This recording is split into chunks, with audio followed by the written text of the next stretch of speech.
All right, Alec. Hey. What's up? What's going on? Hi, Zach. Welcome back to Black Mirror. Yes, Previously, we're back. we had a fun little soiree into White Bear. White Bear.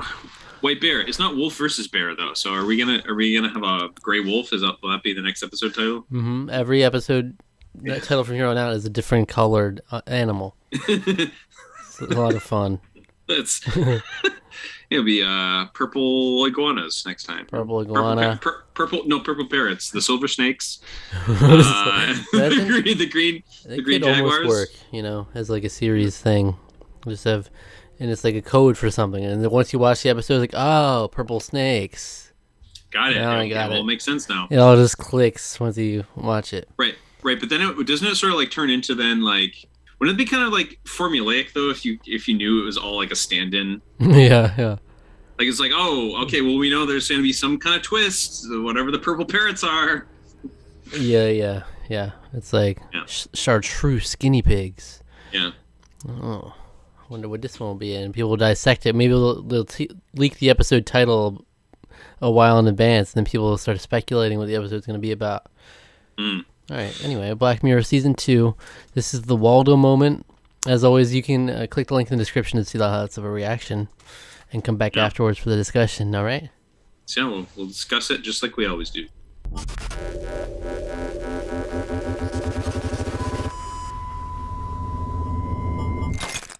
All right, that was the Waldo moment. Interesting. What are your thoughts? I don't quite know what to make of the whole ending. It seemed like it was quite one heck of a jump. Mm-hmm. Like I don't even really understand like how you get from. I guess I understand from like the agency. Oh, he's an international. He could be like an international marketing thing, but I don't know how you get from like that to like the entire world is like a dystopia. Dystopia of Waldo, yeah. Yeah, I don't. That doesn't really. I don't know necessarily get that it was like too extreme of a jump. There's maybe like more.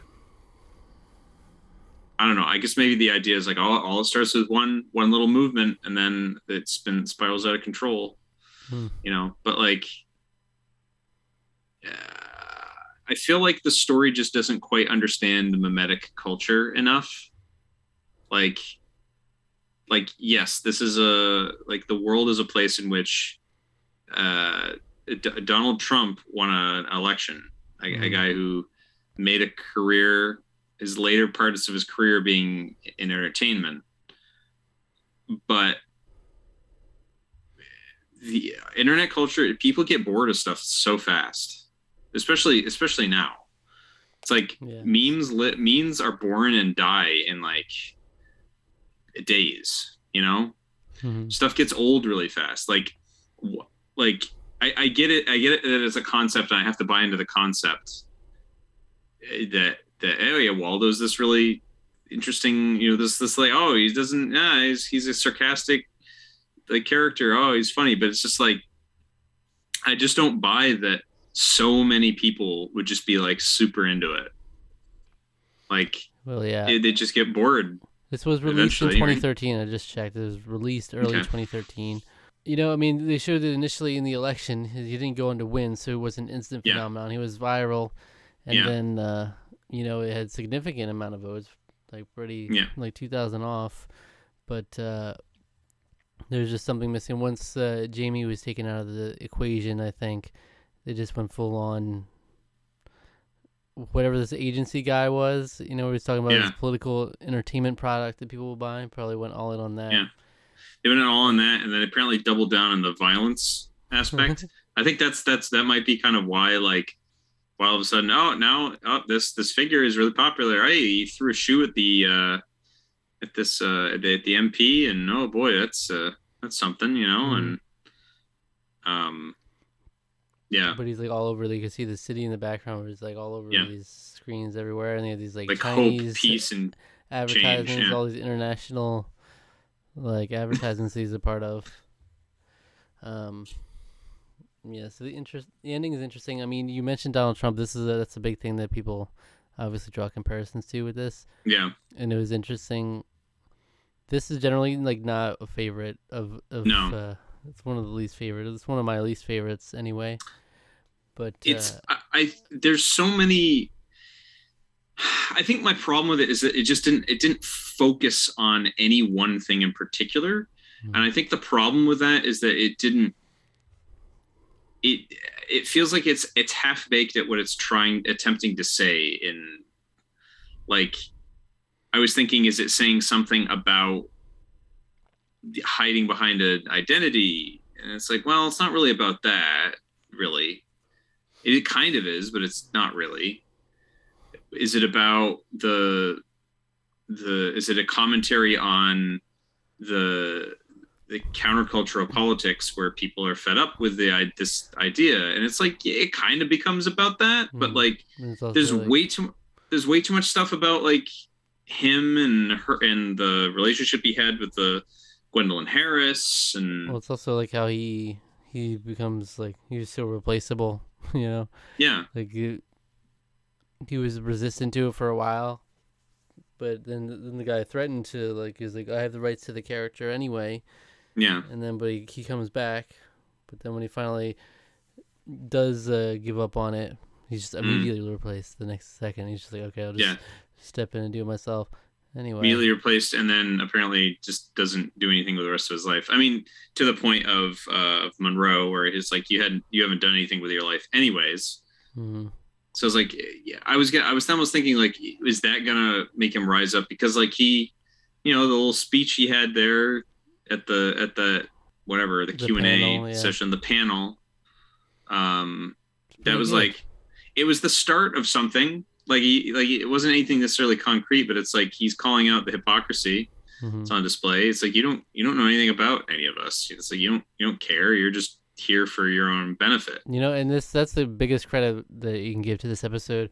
Yeah.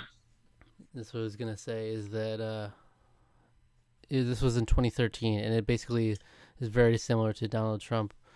Yeah, and, it was. Like Donald Trump was questionable whether he was serious when he started his campaign. Was he just doing it for publicity, and then it just kind of became an actual campaign similar to this. And similar to the attitude where it's like how Donald Trump would approach debates, where it's like, this guy, like, you can't take this guy seriously. Look at these, all those the people in Washington, To me, yeah, it's prescient in terms of it. It does have its finger on the pulse of like the people that feel disenfranchised or misrepresented or fed up, and that was everything that was basically everything that Donald Trump ran his platform on was for the people that feel that way. And that's like the quote unquote flyover states, right? That's like the people that felt like they didn't mean anything to the rest of America, and they felt like they finally had somebody who was there to raise a middle finger to everything. And speaking frankly, I can kind of get behind that. Mm-hmm. What we ended up getting wasn't really that. No, it wasn't. At the end of the day, but it was more the same. It was kind of more of the same. I think. But yeah, with Waldo, it's like this is a reality where Donald Trump doesn't win, where it's like, right. But then, I mean, whatever happens afterwards, where he actually has a big presence anyway. Yeah. But to me, it just, there wasn't enough. My problem is that there wasn't enough of the character drama, which I was actually pretty invested in. I thought that there could be some interesting commentary on that kind of thing, of like hiding behind a persona and who are you really, and kind of commentary on that. But then it didn't really go anywhere there, and the ended up being not really much to go on with his and her relationship, even though that seemed like what the beginning of the episode was really kind of gearing itself more towards. And it kind of like it like I said, it had its hand in too many pockets, hand in too many cookie jars, I guess, or however, whatever metaphor you want to use. And it didn't really do anything particularly well. And I think that was kind of my problem with the episode. I think it touched on some interesting concepts, but it would have been more effective if it had stuck to one of them rather than trying to do it all. Mm-hmm.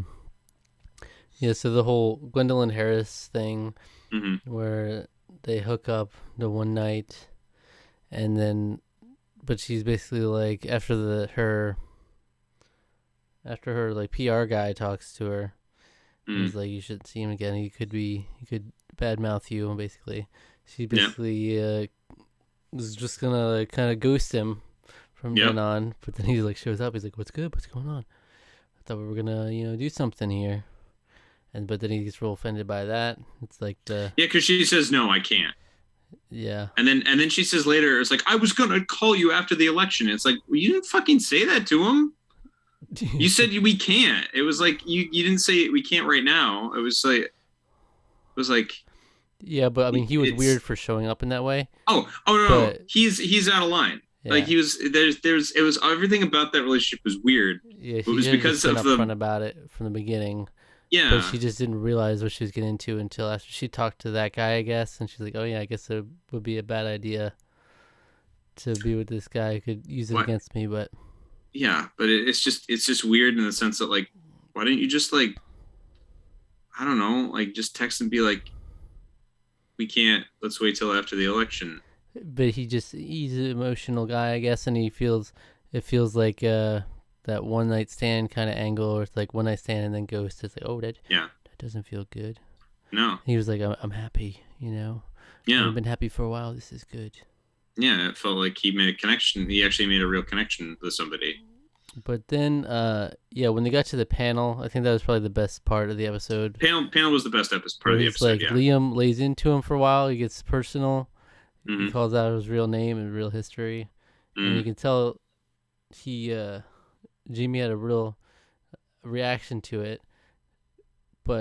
And I was expecting him to just like fall on his face at that point, but then he actually had some good comebacks from there, and that's what made the viral video. Yeah, it's like, okay, I could see that going viral. Yeah. Should there be a reality in which a cartoon character was allowed to, for some reason, on a panel of people? But he was kind of spitting, though, Yeah, I mean, like I said, I mean, I can understand the disenfranchised, like in the sense that like you get the sense that politicians don't really care about you. They don't really. They're just out for furthering themselves and their own ambitions. It has nothing really to do with you, the constituent. I understand that. I'm realer than you, and I can do this. And he throws his head in the air. I like how he's always got in his back pocket that he can just whip out his turquoise ding-a-ling. Any moment too. Yeah, that's what an animated goodness is what it was. Yeah, it's just on that one-on-one with Crane, Pitbull Crane. Yeah, it's like, oh god, here we go. He's like whipping it out. So yeah, something about this episode doesn't feel quite to the level of most of the Black Mirror to me, but I feel, like I said, it feels half-baked on the ideas. That's the problem. But I do give all the props in the world to this was done before Donald Trump was even gonna run. Like this is almost like a foreshadowing to that kind of campaign. Or it's Boris Johnson? Isn't he the Conservative Party leader of Britain now? Mm-hmm. Isn't that his name? Boris. This guy looks like Gary Busey, like a fat Gary Busey. Mm-hmm. Yeah. Yeah. So that's pretty cool. Like it's well written in that way, and that it's I mean, because that tension had been building for over a decade. I think in the sense that like the Donald Trump moment, I guess, is what you could call the Donald moment. This is the Waldo moment, but the Donald Trump moment was not something that came out of thin air, despite the fact that somehow political and social commentators seem to think that it was at the time, but when they actually like stepped back and really kind of paid attention to the history of just everything going on in the cultures, the like first world. I mean, that stuff has been building for a long time, and yeah. But hey, just like with Donald and with Waldo, things did get more out of hand as time went on. So that also happened. Things escalated. Oh come on! We didn't enter we haven't entered an age China overruling everyone. It escalated from the beginning of it was all fun and games in the campaign. Little Marco. I was actually just thinking about all of his nicknames earlier today. Little Marco, Lion Ted. Yeah, well, that's like the same concept. It's like, we were all rooting for him. We're rooting for him when he was shitting on the politicians, and then it's like, what would he end up with here? It's gone too far. It's gone too far, Waldo. What was I'm trying to think of some of the other nicknames he had for everyone. Little Marco, because he had little hands or whatever. Ted to now Ted is his biggest ball fondler. The biggest ball fondler for Trump now. Friggin', I love Crooked Hillary. What did he say for Jeb? Jeb? Sleeping, snoozing. Oh, what was it? I don't know, but I don't remember. That, yeah. He did have something for it, like please clap. Yeah, please clap. One of the greatest. That's one of my favorite things ever. Is please clap. Yeah. Oh man, what a time to be alive that was. It was a moment in history. Pokemon Go. That was that summer. Yeah, what a wild summer. To be alive. I guess, that's pretty much it. I don't really have too much else to talk about. Definitely not one of the better ones of the season, I don't think. I'm still... not one of my favorite. This might actually be my second or third least favorite Black Mirror episode ever, so at least with that being said, we can only go up from here. So yeah, it's true. It's on the up and up. I did like the first episode quite a lot of the season. That's still kind of the high mark. Be right back. Yeah. It's very, very eerie and in all the right ways. So yeah, it's probably my favorite so far. White Bear, I was just like conflicted on that still. I remember enjoying it a lot more the first time, and now this time I was like, yeah, this time, when I watched it, there was just a lot about it. It's very effective at making you feel a certain way watching it, but murderer. All right, well, that's the Waldo moment, baby. That's the Waldo moment. Guess what? Next up, next week is the season finale, which is basically a Christmas special. Like in British fashion, between series they would do that sometimes. Nice. So it's an extra long episode as well, so we'll have to take some time out for that. Oh. Yeah, Downton Abbey had a Christmas special. Doctor Who has Christmas specials.